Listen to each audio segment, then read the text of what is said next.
हाँ जी, शादियां तो हम सभी खूब अटेंड कर रहे हैं और ये भाई सीजन भी शादियों का है। बहुत सारे लोग ऐसे हैं जिनकी जो अपार्टमेंट्स में शादियां हो रही हैं, बहुत सारे लोग ऐसे हैं जिनके रिलेटिव्स में शादियां हो रही हैं। तो इस तरीके से हम लोग खूब एंजॉय कर रहे हैं और इस सीजन में शादियों का लुत्फ तो अलग ही होता है, क्योंकि विंटर सीजन में हम अच्छे अच्छे कपड़े पहन लेते हैं, अच्छी चीजें खा सकते हैं, पर यही चीज हम समर में बिल्कुल नहीं कर पाते। तो चलिए फ्रेंड्स, आज के व्लॉग में यही चीजें आपके साथ शेयर कर रहे हैं। हेलो फ्रेंड्स, नमस्ते and welcome back to my channel all in one Richa के संग। तो फ्रेंड्स, मैं आपके साथ आज एक ब्लॉग बहुत ही प्यारा शेयर करने वाली हूँ और ये ब्लॉग है हमारे संस्कारों में से जो एक संस्कार यानी 16 संस्कार होते हैं और उसमें एक संस्कार जो होता है जो विवाह से पहले किया जाता है, यानी शादी से पूर्व किया जाता है, यानी कि उपनयन संस्कार की बात कर रही हूँ, जिसे हम जनेऊ भी कहते हैं। और इसके बाद ही जो है बाकी की चीजें होती हैं। तो चलिए आपके साथ यही सारी चीजें दिखाने वाली हूँ, क्योंकि ये सब फंक्शन जो होते हैं इसमें रिलेटिव जितने होते हैं उनको बुलाया जाता है और उन्हें बुला करके इस संस्कार में उनको आमंत्रित किया जाता है, जिससे कि वो इन सब में शामिल हो सके और बच्चों के जिसकी शादी है उसे आशीर्वाद दे सके। तो ये सारी चीजें तो करनी है, तो इसलिए मैंने आज सुबह ही अपना काम जल्दी जल्दी सारा निपटा लिया है। और ये सब काम इसलिए निपटाना जरूरी क्योंकि घर के काम नहीं होते ना, तो दिमाग में टेंशन बनी रहती है। तो आज बच्चों का पेपर है, उनको भी लेके आऊंगी और उन्हें साथ में लेके अपने साथ जाऊंगी, क्योंकि मैं चाहती हूँ कि बच्चे भी ये सारी चीजें सीखें। तो चलिए आज के ब्लॉग में यही सारी चीजें हैं और मैंने बाकी ये काम कर लिया, सिर्फ मैंने अपना ब्रेकफास्ट नहीं किया है क्योंकि मुझे सुबह भूख नहीं लगती है। तो अभी मैं जा रही हूँ नाश्ता करके, मैं फटाफट बच्चों को लेने जाऊंगी और साथ में बाकी ये काम मैंने निपटा लिए हैं। तो आप भी मेरे साथ बने रहिए। ब्लॉग पसंद है तो लाइक जरूर करिएगा और चैनल में पहली बार है तो चैनल को सब्सक्राइब जरूर कर लीजिए फ्रेंड्स। तो चलिए मिलते हैं आगे। वैसे तो मेरा मानना है कि मैं अगर कहीं भी जाती हूँ तो मैं ये कोशिश करती हूँ कि मेरे पीछे जो भी हो घर में उसको कोई परेशानी ना हो, उसको कोई तकलीफ ना हो, इसलिए मैं पूरी तैयारी करके जाती हूँ। फिर भी कभी कभी ऐसा हो जाता है कि हाँ चीजें थोड़ा सा मिसिंग हो जाती हैं, पर कोशिश मेरी यही रहती है कि मेरी वजह से किसी को प्रॉब्लम ना आए, क्योंकि यहाँ से मुझे पहले जाना होगा बच्चों को लेकर के, हस्बैंड बाद में आएंगे क्योंकि उन्हें ऑफिस गए हुए हैं और उन्होंने छुट्टी नहीं ले रखी है। वो आराम से शाम को ही चीजें अटेंड कर पाएंगे, पर मेरा जाना जरूरी है इसलिए मैं पहले चली जाऊंगी।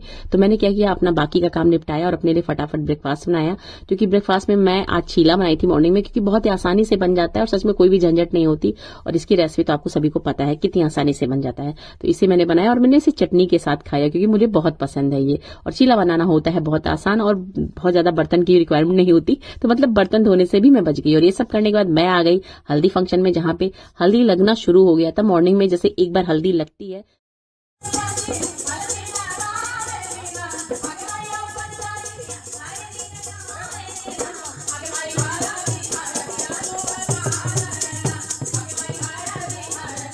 तो ये जो हल्दी होती है वो मॉर्निंग में होती है और पंडित जी जिस तरह से बताते हैं वो सारी चीजें होती हैं। और इसके बाद जो होता है हमारा जो जनेऊ संस्कार होता है, उपनयन संस्कार, वो किया जाएगा।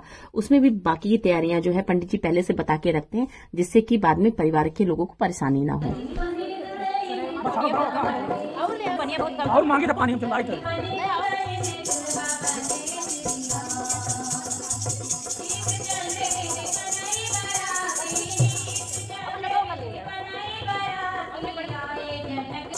बड़ा मेहनत लागत है आटा गूंथना।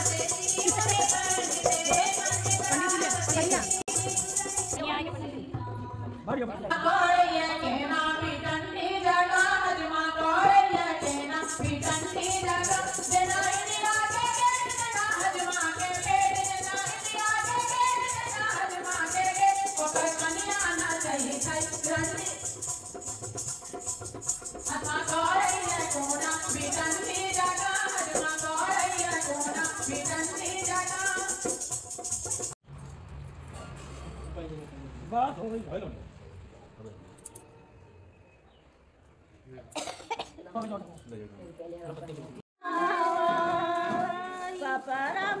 तो इस तरीके से हमारे शादी फंक्शन में, विवाह में खास तौर से 2 लोगों की बहुत ज्यादा रिक्वायरमेंट होती है। और आप लोग ने भी देखा होगा कि इनकी जरूरत शादी में बहुत ज्यादा होती है और इनके बिना तो शादी हो ही नहीं सकती। जी हाँ, मैं बात कर रही हूँ नाव ठाकुर की।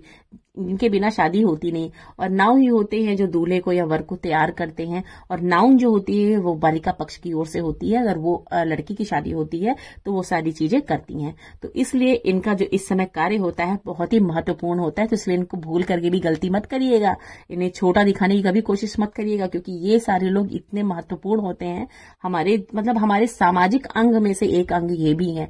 क्योंकि ये सारे लोग जो होते हैं इनकी वजह से बहुत सारे काम हमारे होते हैं। इसलिए प्लीज इन्हें इग्नोर बिल्कुल मत करिए। और शहरों में तो नाव तो जल्दी मिलते ही नहीं है, लोगों को बना के इसे लाना पड़ता है। पर गांव में तो आज भी हमारे यहाँ नाव ठाकुर रहते हैं और उनको हर फंक्शन में, कोई भी फंक्शन होता है, आप चाहे भागवत कथा करा लीजिए या पूजा करा लीजिए या कथा करा लीजिए, तो हर जगह हमें नाव मिलते ही मिलते हैं। पर शहरों में इसकी जो है बहुत ज्यादा कमी हो चुकी है। तो इसलिए प्लीज इनका सम्मान करिए और इन्हें कोशिश करिए कि हर वो चीज दीजिए जो हम गांव में देते आए हैं, एक सम्मान का दर्जा जरूर दीजिए। तो इस तरीके से नाव ठाकुर द्वारा किया जाने वाला ये जो जितने भी कार्य होते हैं विवाह के, सब में इनकी आवश्यकता होती है। चाहे वो बाल बनाना हो, चाहे वो दूल्हे को तैयार करना हो, नहलाना हो, कपड़े चेंज करने हो, ऐसे बहुत सारी चीजें होती हैं जो यहाँ पे की जा रही हैं। और इस समय इस रस्म को निभाने के लिए उनका होना यहाँ पे अनिवार्य होता है। तो चलिए अब शुरू होता है जो जिसे हम कहते हैं कि उपनयन संस्कार। उसमें क्या होगा, जनेऊ पहनाया जाएगा। तो जनेऊ पहनाने के लिए सबसे पहले क्या होता है, माता पिता का या बड़े दादा बाबा होते हैं तो वो आकर के यहाँ पे बैठते हैं। हालांकि दादा बाबा जी नहीं है तो पापा मम्मी ही बैठ रहे हैं यहाँ पे संस्कार को करने के लिए। और अब यहाँ पे जो है जनेऊ संस्कार में जो बहुत सारी रस्में होती हैं, जिसमें अभी क्या है, ये जो जिनका शादी होने जा रहा है वर की, तो उसे क्या है एक बटुक के रूप में तैयार किया जाएगा और उसे ये शिक्षा दी जाएगी। फूफा की ये शिक्षा देंगे कि उसे मतलब कुछ मंत्र देते हैं, क्या देते हैं ये तो मुझे भी नहीं पता, पर ये पता है कि कुछ मंत्र दिया जाता है और घर के सभी लोग आशीष के रूप में कुछ न कुछ बच्चे को देते हैं। और उसी दान से कहते हैं कि वो जो है अपना जो भी दान दिया जाता है वो अपने पास रखता है और आशीर्वाद समझ करके उसे अपनाता है। तो इस तरीके से ये रस्म है, बहुत अच्छी रस्म है। सच में मुझे तो बहुत अच्छा लगता है जब ये सारी चीजें देखते हैं कि आज भी हमारे घर में लोग इस तरह से इसे सेलिब्रेट करते हैं, इसे करते हैं और करना भी जरूरी है। खासतौर से हमारे संस्कृति में, हमारे धर्म में तो ये चीजें होती ही होती हैं। बहुत सारे लोग नहीं सबको समझ पाते, पर ये सब चीजें जो होती हैं बहुत अभिन्न अंग होती हैं शादी विवाह के कार्यक्रमों में। और इससे क्या होता है, बहुत सारे लाभ भी हैं, बहुत सारे फायदे भी हैं और आगे आने वाले जीवन में बहुत सारी चीजें इससे जुड़ी होती हैं।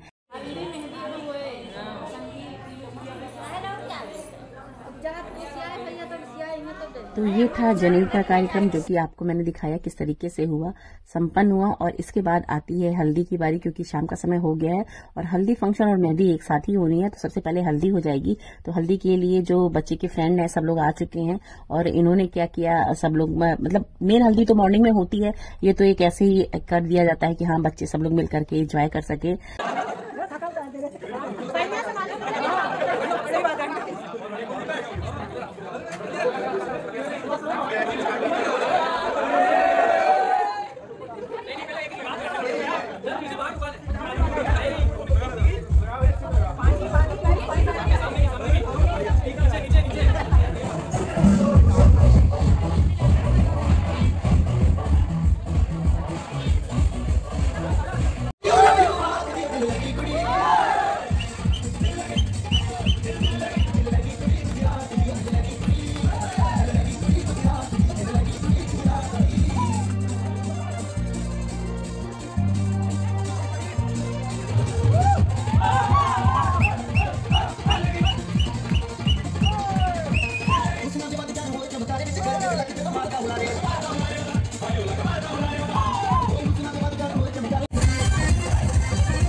ये हमारे दूल्हे साहब, दूल्हे साहब।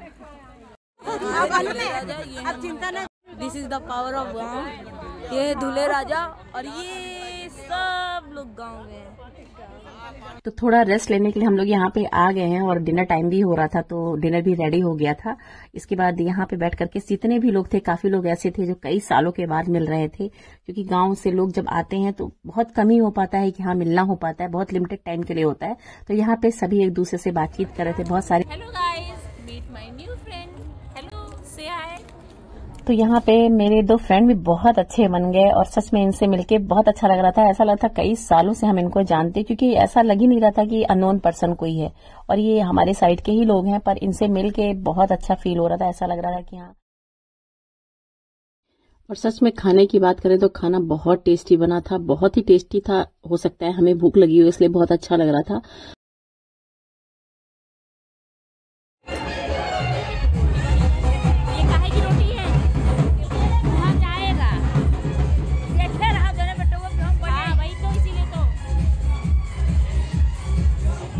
जी जो भी चीजें थी बहुत अच्छा था।